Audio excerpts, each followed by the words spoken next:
कि वो भी उन लोगों के साथ खाने बैठ सकता था। आज सनी भी उन लोगों के साथ बैठकर नाश्ता कर रहा था। जैसे ही सनी की नजर अभिनव पर पड़ी तो उसने हंसते हुए कहा, अरे देखो जरा, जीजाजी आ गए। अभिनव सनी को वहां देखकर हैरान हो गया। उसने अपने आप को संभाला और डाइनिंग टेबल के पास आकर बोला, गुड मॉर्निंग एवरीवन। मॉर्निंग, सभी ने बड़बड़ाते हुए कहा। क्या बात है, ससुराल में आते ही जीजाजी तो झोपड़पट्टी से लग्जरी फ्लैट हो गए हैं। ये सूट तुमने इसे खरीद कर दिया है अनन्या? जब हम खाने के लिए बैठे हो तो किस तरह की और किस तरह से बात करते हैं इसका तुम्हें अंदाजा नहीं? अनन्या, वो गलत क्या कह रहा है? इतने में शर्मिला ने बीच में आते हुए कहा। वो चाहती थी कि सनी अभिनव का और ज्यादा मजाक उड़ाए, लेकिन इससे पहले कि सनी कुछ कह पाता, अनन्या ने कहा, यह कोई बात नहीं होती मम्मा, इसने बहुत गलत बात की है। मैंने अभिनव को कोई सूट नहीं दिलाया है। मैं क्यों इसे सूट दिलाने लगी? वो खुद काम कर रहा है, खुद कमा रहा है। अच्छा, तो चलो बताओ कि तुम कितना कमा लेते हो? इससे पहले कि अभिनव उसकी बात का कोई जवाब देता, अनन्या ने अभिनव की तरफ देखते हुए कहा, तुम्हें सब में पढ़ने की जरूरत नहीं है अभिनव। दादाजी, हमें काम पर जाने के लिए देर हो रही है, चलते हैं। हमें? अभिनव ने हैरान होते हुए कहा और अनन्या को देखने लगा। अनन्या ने भी अभिनव को देखा और हाँ में सिर हिलाते हुए बोली, चलो। उसकी आवाज सुनकर लग रहा था कि वो काफी जल्दी में है। ऐसे में अभिनव भी अपनी जगह से खड़ा हुआ और अनन्या के पीछे निकल पड़ा। जैसे ही वो दोनों घर से बाहर आए तो इतने में अनन्या बीच में रुकी और बोली, मैंने तुम्हें बचाया है, इसलिए तुम्हें मुझे थैंक यू बोलने की जरूरत नहीं है। असल में मैंने तुम्हें नहीं, अपने आप को बचाया है।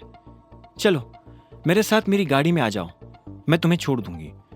लेकिन अगर तुम मुझे ऑफिस तक छोड़ने जाओगी तो तुम्हें मुझे शाम को लेने भी आना पड़ेगा। यह सुनते ही अनन्या ने एक पल के लिए अभिनव को देखा और बोली, ठीक है। यह सुनते ही अभिनव अनन्या की गाड़ी में बैठ गया और दोनों ऑफिस जाने के लिए रवाना हो गए। रोज के मुकाबले आज अभिनव भले ही जल्दी ऑफिस आ गया था, लेकिन उसकी पीठ पीछे उसके बारे में जो बातें होती थी वो आज भी थमने का नाम नहीं ले रही थी। बहुत से लोग यही कयास लगा रहे थे कि आखिर मैनेजर अभिनव के साथ क्या करने वाला था। अभिनव लिफ्ट के पास आकर खड़ा हो गया था, जो कि पहले से भरी हुई थी। इससे पहले कि लिफ्ट का दरवाजा बंद होता और वो ऊपर जाती, अभिनव उसमें चढ़ चुका था। जैसे वो अंदर आया तो इतने में उसके पीछे से किसी ने फुसफुसाते हुए कहा, देख रहे हो इसकी बहादुरी? गुड मॉर्निंग अभिनव जी, कैसा रहा कल आपका दिन? इतने में अभिनव को जैनी की आवाज सुनाई दी। वो भी लिफ्ट में अभिनव के साथ थी और उसे देखकर मुस्कुरा रही थी। अभिनव ने उसे देखा और बोला, बहुत बढ़िया, तुम्हारा दिन कैसा था? मेरा भी बढ़िया था, जैनी ने कहा और मुस्कुराने लगी। कुछ देर के बाद लिफ्ट का दरवाजा खुला और अभिनव लिफ्ट से बाहर निकलकर अपने कैबिन की तरफ बढ़ने लगा। इससे पहले कि वो अपनी कुर्सी पर जाकर बैठ पाता, उसका फोन बजने लगा था। उसे समझ नहीं आ रहा था कि इतने सुबह सुबह उसे कौन फोन कर रहा था। उसने फोन उठाया और बोला, हेलो, गुड मॉर्निंग, मैं एके प्राइवेट लिमिटेड का मैनेजर बात कर रहा हूँ। अभी के अभी मेरे ऑफिस में आ जाओ। उधर से एक आदमी ने भारी सी आवाज में कहा और बिना अभिनव का जवाब सुने फोन काट दिया। अभिनव ने भी फोन रखा और उठकर मैनेजर के कैबिन की तरफ बढ़ने लगा। वो मैनेजर के कैबिन के बाहर पहुंचा और दरवाजा धीरे से खटखटा दिया। दरवाजा खटखटाने के बाद उसने कहा, हेलो, मैं अभिनव गढ़वाल, और मैं। इससे पहले कि वो अपनी बात पूरी कर पाता, उधर से एक लड़की ने कहा, जो कहना है अंदर आकर कहो। अभिनव जब अंदर आया तो उसने देखा कि वहां एक लड़की खड़ी थी और वो और कोई नहीं बल्कि कामिनी थी। गुड मॉर्निंग, अभिनव ने मैनेजर से बहुत शालीनता के साथ कहा। मैनेजर ने उसे एक पल के लिए घूरते हुए देखा और आखिर में बोला, मुझे ये सब फॉर्मेलिटीज पसंद नहीं है, सीधा पॉइंट पर आता हूं। तुम्हें क्या लग रहा है हमने ये कंपनी मजाक करने के लिए खोली हुई है? मैं समझा नहीं, अभिनव ने अपनी पलक झपकाते हुए कहा।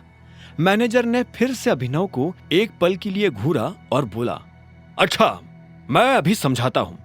इतना कहते ही उसने अपनी टेबल के ड्रॉअर में हाथ डाला और उसमें से एक एनवलप बाहर निकालकर अभिनव की तरफ बढ़ा दिया। अभिनव ने एनवलप हाथ में लिया और उसे खोलकर देखने लगा। उसने देखा कि उसमें एक लेटर था।